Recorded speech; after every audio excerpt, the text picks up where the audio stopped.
Welcome back to Alistair Davies Golf. Today's video is all about the lead wrist in the backswing and a tiny bit in the downswing. I'll just touch on that a tiny bit. What I see with a lot of golfers really in their golf swings is at the top of the golf swing they have the wrist in what I call a cupped or extended position. Now this will tend to open the face, so anyone that slices the ball is essentially look at this if they do slice the ball or fade the ball and they don't want to do that. But also can also lead with this cup position to a downswing that is kind of over the top and out to impart through the golf ball. And it's not the strongest way to use the muscles and the wrists and the shaft to create the most speed. So ideally what we want is a flatter wrist or even a flex wrist, like the kind of strongest golfers we would see these days. Generally, like your John Rahms, your Dustin Johnson would have that kind of slightly over flex position. Justin Rose, for example, is ever so slightly extended, like I am as well.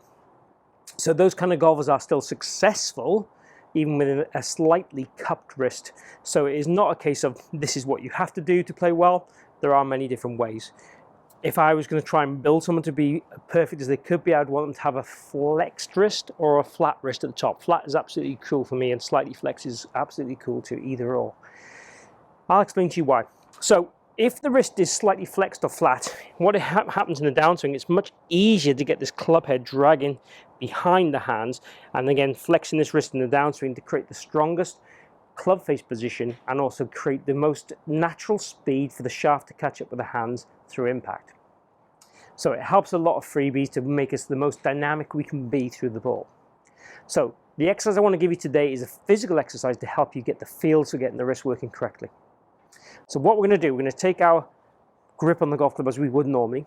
Then we're going to face my glove directly towards this camera. So directly the same direction as my belly button is facing in this normal fashion. So this is a flat wrist now as it stands. And it's kind of slightly flexed to get to this position. The club is parallel to the ground. And from this position, what I'm going to do is make a backswing one-handed to the top of the swing, keeping that wrist in that same position. Now physically I can feel this creating pressure all the way down my left arm. My left arm wants to bend, it wants to buckle. Because it's one-handed, it creates that feeling of the muscles working more and the dominancy in my arm wanting to work more. But also I can feel the left wrist position in a stronger place too. So same exercise again. And then from that top of the backswing position, I then want to, as I start down, let the club head drop and let the hands work diagonal, so that the club head is lagging behind the hands. And I want to start to feel the logo of the glove arching almost towards this camera here. So it's arching downwards, again, closing that club face a little bit, strengthening that club face a little bit as we go through. Then as I turn, still trying to keep this wrist in the same kind of conditions, the wrist will seek its inline conditions and line up like so. So it'll line up like so as I turn and extend to create that kind of inline condition with a slight bit of shaft lean through the golf ball that I would desire and I'd want to teach. So the idea is we'd make a slow practice swing just like I have done and then go ahead and hit the golf ball. So let's just do that. So grip on the club as normal, go through the routine, get the feels. Again, it's quite strenuous, especially if you're not used to doing those moves. And take your grip and we're going to make a swing as we would do normally. And try and feel that wrist was in a different position. Let's go through that once more. So the same process, and we probably repeat this process for say 10 to 20 shots, okay?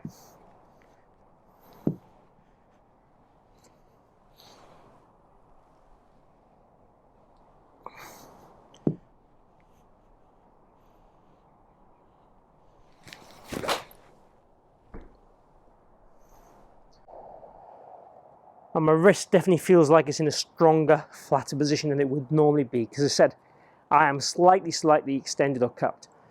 So no apologies for that. That's my golf swing. A lot that's to do with my arm direction in my backswing, which is not perfect. But I'd like to see my left wrist in the flatter, more flex position to help my downswing positions. So have a go at this exercise. Chat down below. Let me know how you found it. Let me know how it makes you feel. Let me know how it changes your ball flight. Also chat about what videos you might want to see me do in the future, and I'll be glad to get back to you as soon as I can with a video that's more personal to you.